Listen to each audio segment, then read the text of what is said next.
Hello, we're going to talk about Martin Heidegger. Um, Heidegger's, of course, magnum opus is Being and Time. Um, Very influential book. Now, many people say that it is very difficult to read, and one reason for that is that Heidegger loves to invent neologisms, new words that he created for the specific purpose of whatever he was saying. Guess who else did that? William Shakespeare. A great many, apparently brand new words to the English language, and so there's nothing wrong with that. Sometimes it's a way of finding exactly the right expression for an idea that has sort of an element of novelty at the time that you first express it. So, I actually find this an enjoyable book to read. It's not by any means a quick read. It requires some attention, but if you are very interested in continuing with this material, reading Being and Time is a very good way to start. The book essentially approaches. I don't want to oversimplify, but the book essentially approaches ontology through phenomenology. Okay, ontology is that area of philosophy that deals with what is, from the Greek ontos. Okay, being, what is, and ology, which means basically words about.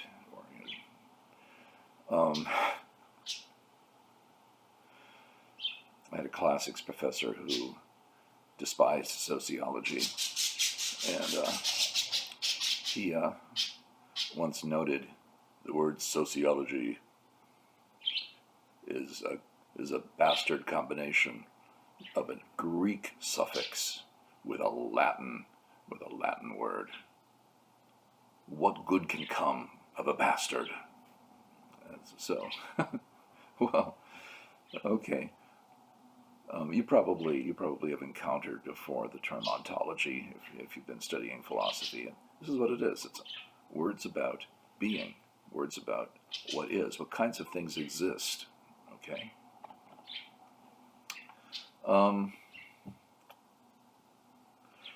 Point of departure is actually Plato's The Sophist. And Plato talks about being. He talks about non-being, and how it is possible to speak of what is not, and how that does or does not fit certain theories of what linguistic meaning is. It's a good, as many things in Plato, it's a very good starting point for an investigation, although not the last word. It may serve very well as the first word. Anxiety arises because of our forgetfulness. Forgetfulness. Okay. Islamic scholars have said that the root of all sin is forgetfulness. We forget who we are. We forget to pay attention. There are many stories in first century Buddhism saying, what is the key? What is the key teaching? It is pay attention. Okay. Well, we forget about our freedom. We forget to consider the concept of being. We forget that it even is an issue. And it's that forgetfulness that propels our anxiety. Okay, anxiety is, you most often hear the term anxiety used to describe a mood disorder, for which you might get some kind of medication or whatever to suppress your anxiousness. This is not really what's being talked about here. Okay, I can be anxious about certain things. I am anxious about, how this or that political situation is going to turn out. I am anxious about whether I'm going to get the job I applied for. I'm anxious about whether this person returns my affections or whatever. This is not really what we're talking about. It's not a mood disorder. It is rather an awareness of our freedom and the tension between our freedom of choice and our being situated, our facticity we've talked about before, and our freedom. The tension between the two is the source of anxiety. Dasein, okay, term used by Heidegger quite often. Simple translation would be being.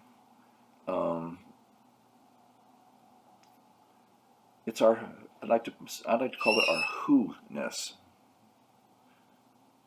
This is not being as an abstraction. This is being. This is who I am. This is that I am. Okay, this is my existence. It comes from two words, da and zan, and essentially what it literally means is being there, being present.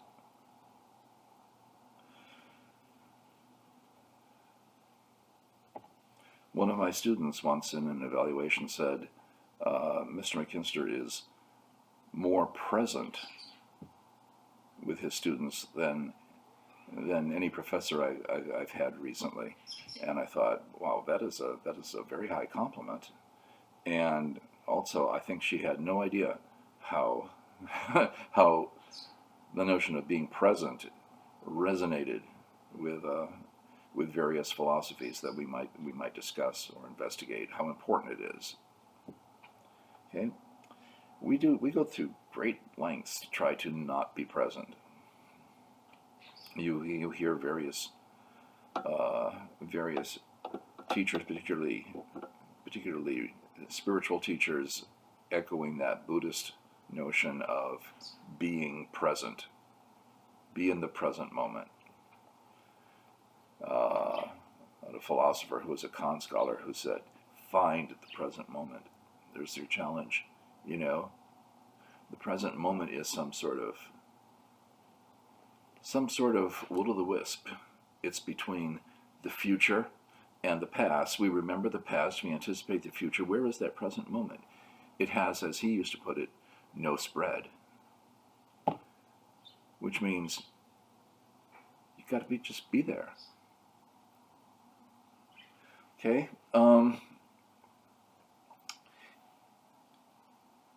You have the ability to stand outside yourself, the capacity for reflection, that we realize that we exist in relation to our situation. We don't exist in a void. There is no abstract me. Okay? To understand who I am, I must reflect upon all my choices, upon my situatedness, my relationships. I think of it as where all these things converge at that point, which has no spread, perhaps, is me.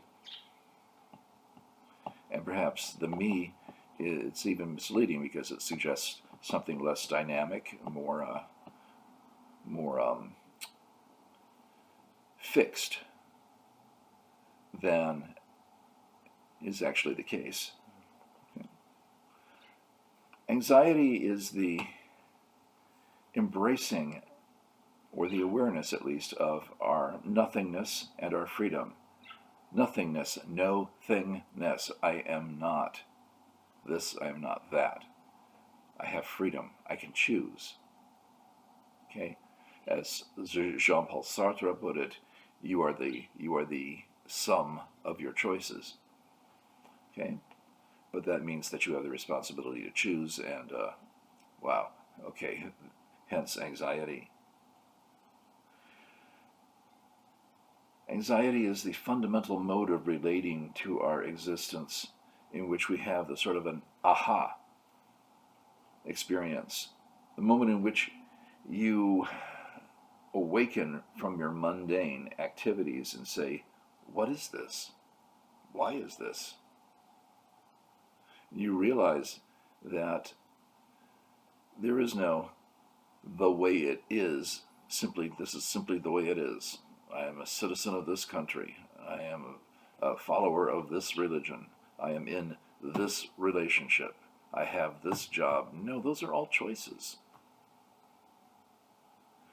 And because they are choices, it is possible you could have chosen differently. When you realize that, the familiar becomes odd. It's not like, well, of course I'm going to have this or that for dinner, and I'm going to eat it at this time of day, and of course I am in a relationship with this person, and of course I do this job, of course, of course. No, there is no of course. There is choice, and the possibility of choosing otherwise. So why would you feel secure? Why would you not feel anxiety? If you fully embrace your freedom, you realize you're in a kind of free fall.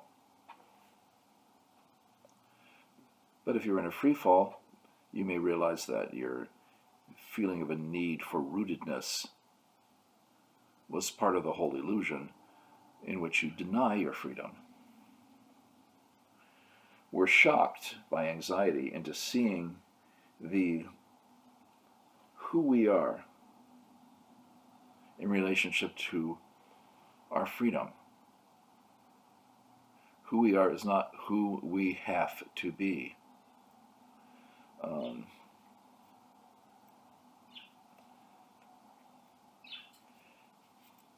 Kind of an awakening from the trance of sleepwalking through our mundane lives, in which we never are aware of our freedom, of our choices. Okay?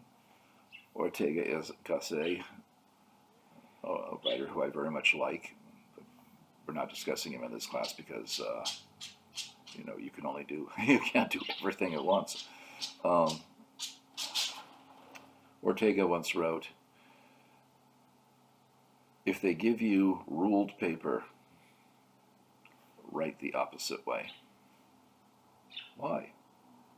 Well, just to remind yourself that you have freedom, that you shape your life through your choices. You don't have to be what mundane expectations tell you you are, or tell you you have to be. When the familiar becomes odd, you realize that it is not simply ordained somehow or inevitable, that this is what is familiar and this is who you are. René Descartes once said that if you really want an education, you should travel abroad and see how many things you take for granted that just simply aren't taken for granted in other places. Well,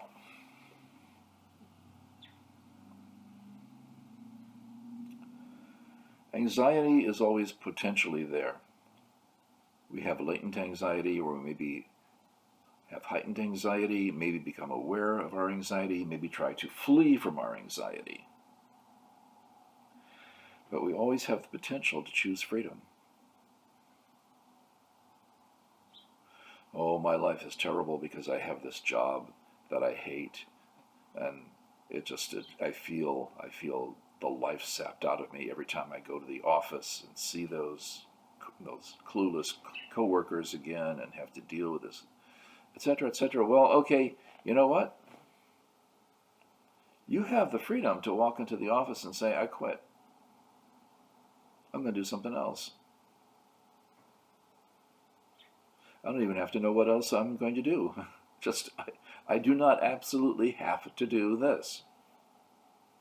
But people become trapped in the belief that they have to be what someone else expects them to be, what society expects them to be. They have to be what the habits of their life compel them to be.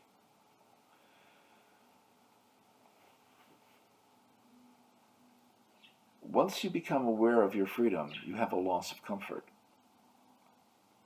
There's a comfort of thinking that everything's settled. This is a discussion I've had with various, and this is not a blanket statement about all people who embrace religion, but there's a sizable number of people who embrace religion, not because they have found an answer to urgent questions they were asking, but because they weren't asking any questions. And they embrace religion in a way that says, you don't have to ask those questions, it's all settled. You can concentrate on your golf game because, right and wrong, good and bad, your purpose on life, your destiny, your relationships with others, it's all settled. Okay? That is certainly Jean-Paul Sartre would call bad faith. Okay? You're pretending you're not free. You're pretending you're not making choices while you're making choices. Albert Camus, we will study a bit later, famously said, if you do not choose, that's a choice. Right? In context, he's saying the momentum of your mundane habits carries you along like a current in a river. And if you choose not to do something else, you're choosing to allow that to happen. You're choosing to accept that. Loss of comfort, loss of feeling that we're at home in the world is actually not a bad thing. It's the source of creativity. Okay? It's a catalyst to actually choosing to do something creative with your life. Okay? That feeling that I have no home, or I'm not at home in the world, or I am a wanderer, or I am on use that cliche, I'm on a long journey and I don't know where it's going.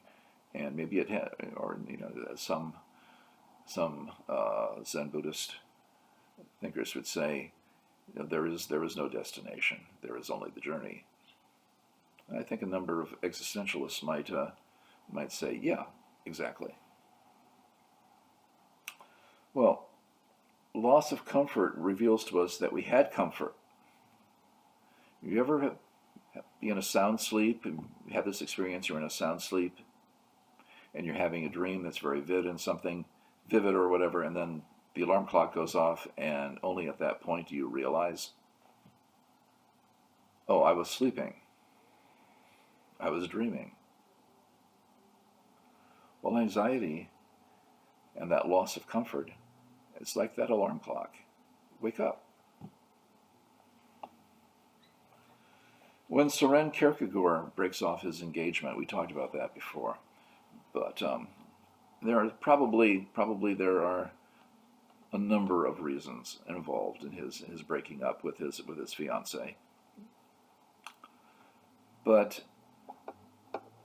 many people seem to interpret that as being he realized that that getting married for him was going to be bad faith. Accepting a role, accepting an identity that was all laid out before him and which had nothing to do with his authentic choices. Okay? Actually, a number of existentialists in writing about bad faith have used marriage as an example of bad faith. It's all prescribed. Who you have to be, how you have to behave, what your role is, and so forth. And if you just swallow that and essentially are not awake to your choices and their consequences, you end up unhappy, resenting each other, and blaming each other for it. Okay, Sartre talks about that. And that's just not, just as we should not view what Kierkegaard has to say as being the result of a failure of his engagement. Sartre's relationship with Simone de Beauvoir was by no means a failure. I remember when I was in graduate school when Sartre died, and I remember the reports that Simone de Beauvoir was sitting by his bedside holding his hand while he died. I don't say that simply in order to introduce a note of sentimentality here, but rather you can be committed to a relationship, and that you can be committed to a relationship in which you understand your freedom. You understand what you are choosing and the consequences of what you choose. And you understand that choosing some things may, at least at the moment of that choice, take other things off the table, which of course you may choose later. You may decide, yeah, I made a choice, and I had reasons for the choice at the time I made it, and now, because of my life experience, because of my situation, I am making other choices.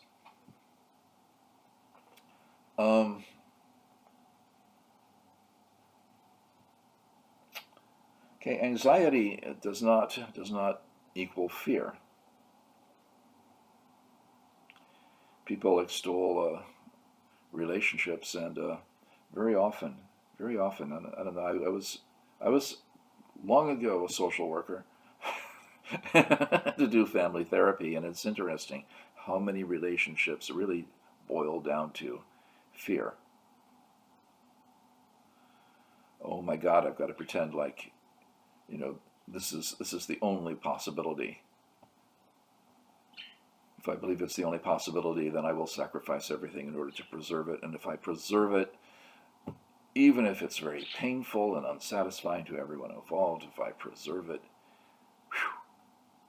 at least, I don't have that terrible burden of being free and having to make choices and embrace consequences. Please, I want it to be settled. I want the comfort of having it settled, even if nobody's happy and everybody's blaming each other. Okay. Again, Sartre is very good at describing that kind of thing. Anxiety is not fear. Fear has an object. I'm afraid that this or that world leader is going to take us down the rabbit hole into global thermonuclear war. That's a specific fear. Okay, I'm afraid that there are a lot of crimes in my area, in the area where I live. I'm afraid that someone might break into my house. I'm afraid that someone might kill me. If I start thinking I have symptoms of some disease, then I'm afraid that I actually have that disease. Okay, anxiety doesn't have an object like that. If you're anxious about something, that's not what Heidegger is talking about. Anxiety is an awareness of your own freedom. Anxiety is, in our culture we talk about we want to get rid of anxiety. We want to relieve ourselves of anxiety. But if it's the catalyst to creativity, if it's the portal to realizing your own freedom, why would we get rid of it? Again, I'm mentioning a number of Buddhist thinkers who talk about, particularly in the 20th century, dealing with Westerners and being deeply invested in psychology and worrying about their mental health. Okay, well, it's not quite the same thing as the tradition, but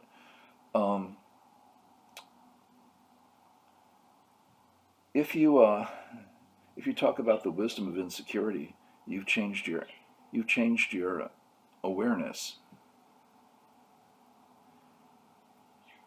Insecurity is not irrational. Insecurity is an awareness of the fact that you are free, and there are consequences to your freedom, and you must make choices. And the whole enterprise of being a free human being. Okay? Security is sort of a very dismal payoff in exchange for sacrificing your freedom.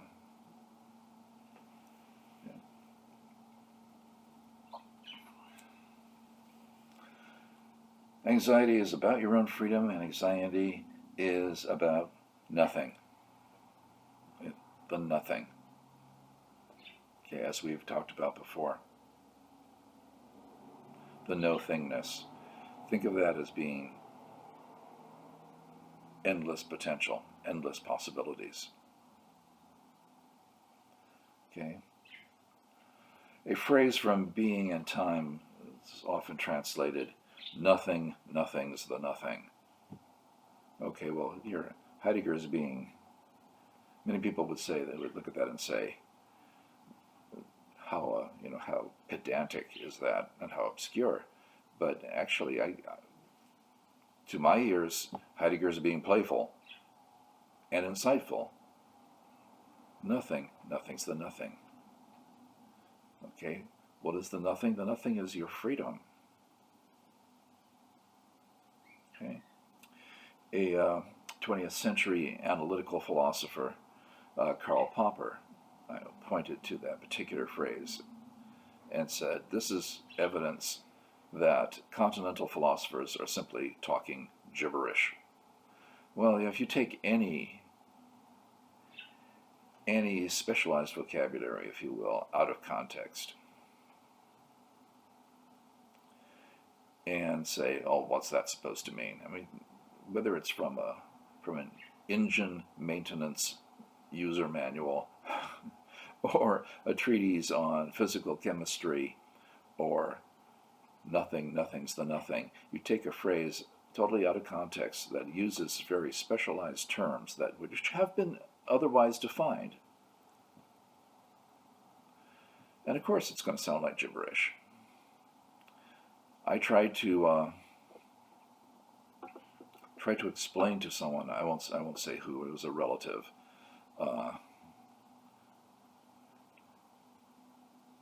he wanted to know how carbon-14 dating could possibly work. And I said, well, first of all, do you know what a half-life is?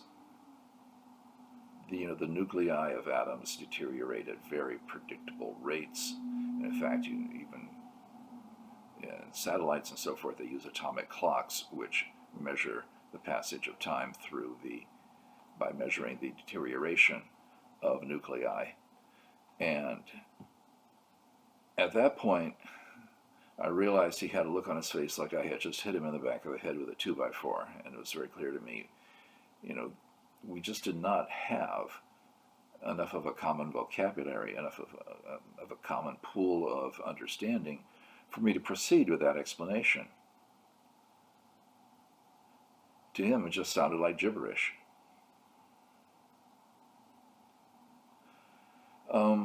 I tried to explain when again, one of my past lifetimes here, I was working at a bank at the time that banks were just starting to automate, which is why I was hired. It's somebody who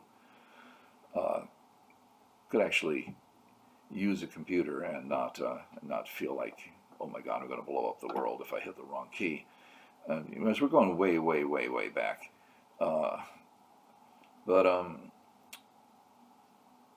someone called from one of the bank branches and said she didn't understand this or that process. And I tried to explain to her about how the software system worked, how it managed the information and so forth. And I realized at that point, she's just silent on the other end of the phone. I was thinking, I don't think she's getting any of this. And finally she said, you might as well be talking Sanskrit to me. I immediately said, a couple of phrases in Sanskrit. I was entitled to a little amusement, right? So, but yeah. Now, the reason I'm spending a little bit of time on this is that people who are not familiar with Heidegger, not familiar with continental philosophy, will typically pick up things out of context and say, look, listen to this. This is gibberish. This is droll. If you take it in context, it makes a great deal of sense. Take it out of context in isolation without explanation, and why on earth would you expect it to make any sense? Okay? I'm just giving you some parallels to how that is not simply true about Heidegger, it's true about all kinds of things. Okay. Authenticity is the appropriate response to anxiety. You accept that you have to live your own life. Or as Heidegger puts it also, no one can die your death for you, and no one can live your life for you.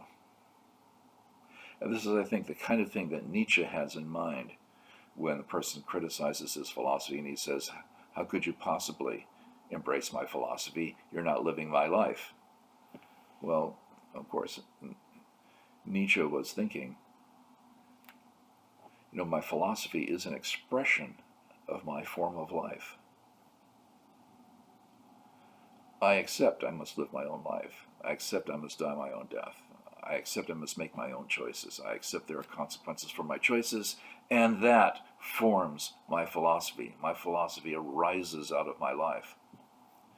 Well, accept that your philosophy arises out of your life. It's not simply some ideology that you select because you admire this or that writer, or because you'll be rewarded in some way for doing so. It's authenticity is accepting your own freedom, and that involves responsibility. Okay, now wait a minute. Start talking about responsibility. Am I suddenly limiting your life choices? No, it's not responsibility in the sense of duties that get dropped in your lap, whether you want them or not. Responsibility in this sense means that you embrace that your actions have consequences, and you accept those consequences. Not the sense of a duty, but the sense of a choice. As if you say, I want to choose this, but I at the same time, I want to somehow flee and evade the consequences of my choice. That's like saying, I want to choose, and I don't want to choose it. Okay? So, Heidegger says that when you do embrace your own freedom, you do embrace the nothingness, you do fully embrace and understand your own this existential anxiety. There's a kind of calm that comes from that, a relief, a peace, an acceptance. Why? Because you don't have to flee anymore.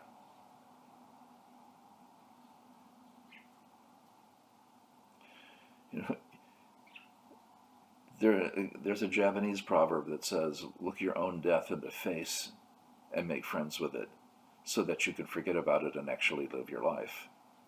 I think that's an appropriate parallel here. Just accept who you are, accept your choices, accept the consequences of your choices, accept your freedom, and accept the loss of comfort that comes from knowing that you are free. Okay, there's no longer any need to run. There's nowhere to run to. And there's no need to run. And there's nothing to be gained from running. And that's a relief. So, a couple of side issues that I want to mention, as long as I have the lecture here. I've mentioned parallels to certain thoughts within Buddhism, and actually Heidegger, I believe, speculated about whether Taoism, as well as Buddhism, might in fact express some of his ideas, some of his realizations. Well, that's a topic you'd have to spend some time parsing. It's easy. There's a danger when you're doing comparative philosophy of saying that things are the same when in fact they merely sound the same, and upon analysis they're not the same at all. Okay, so that's a cautionary note. On the other hand, there are certainly some Some similarities. I don't know if you're familiar with the name D.T. Suzuki. D.T. Suzuki was a 20th century Japanese scholar and an ordained Buddhist priest. He was responsible, he wrote quite well in English, and he was responsible for bringing an awareness of Zen Buddhism to Westerners at a time when now you can't walk through a bookstore without tripping over a book that is either about Eastern traditions or claims to be, even if it may be some sort of New Age stuff that doesn't really get any of it right. But Heidegger was very interested in Suzuki's work, and at one time, this sounds apocryphal, but I've seen it in several different sources that it seems very plausible. Heidegger said, after hearing a lecture by Suzuki, who's spent a good deal of time touring in the West and speaking at universities, but Suzuki had given a public lecture, and Heidegger said to his contemporaries afterward, "If I have understood this man correctly, he has said succinctly in 1 hour what I have struggled unsuccessfully to say my entire life." If you're at some future date thinking of a dissertation topic that might be interesting, and all of this is kind of resonating with you, an analysis and comparison of Heidegger's Being and Time and a work usually called Being Time by Dogen, who was one of the classic Zen masters, would be a very, very interesting examination. Okay? And I don't mean to prejudice whether whether you would think that they are after analysis that they are very similar or not, but Heidegger on a number of occasions suggested that he thought there was quite a bit of resonance between his philosophy and the major philosophies of Asia. So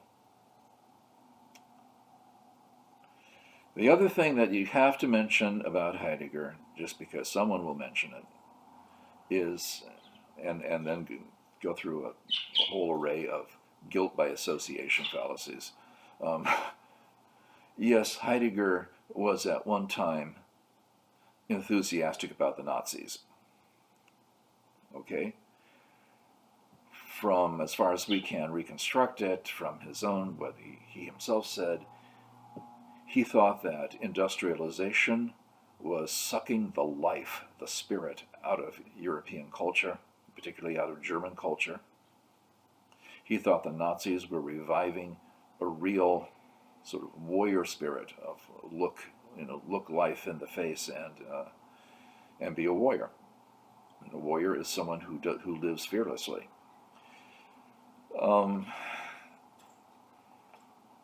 His fascination with the Nazis lasted for about a year, after which he said that he thought the whole thing had been a huge error, a massive error. Because, of course, whatever you might say about National Socialism, as it was called, the Nazis certainly, as the saying goes, by their fruits ye shall know them. Okay. It wasn't all listening to Wagner and wearing shiny boots. It was actually what de Beauvoir called denying the freedom of others. The oppressor denies the freedom of others and is involved in contradiction. I think my reading of Heidegger is that he has a very similar view. If you oppress others, you are denying the reality of freedom. And that is bad faith. Oppression is always bad faith. Frantz Fanon, an important African existential thinker,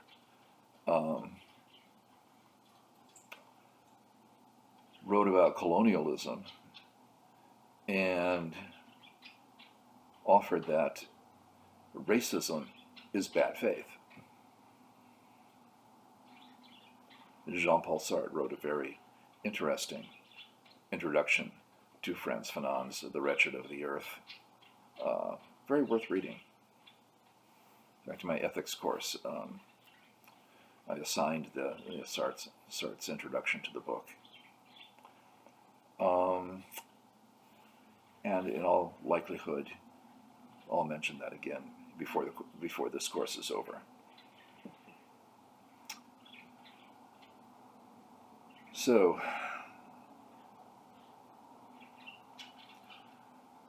I find that globally it's complex to understand Heidegger, that is to see the enormity of his thought and make sense out of it all. But locally, as I say, you read carefully particular passages, and you may actually find that Heidegger's writing is enjoyable. I'll never forget my first philosophy professor was asking me about how I was enjoying, way back a long time ago, was asking me about whether I was enjoying the course I was taking from him, and I said that I was really enjoying reading Kant. And he looked incredulous and said, "You enjoy reading Kant?" And I said, "Yeah." Genetically, I'm probably 90% German, but I don't think that actually has anything to do with it. Yeah, I enjoy it. Okay, we're going to turn, and I say that only by means of saying, I hope that you will as well. It is potentially enjoyable.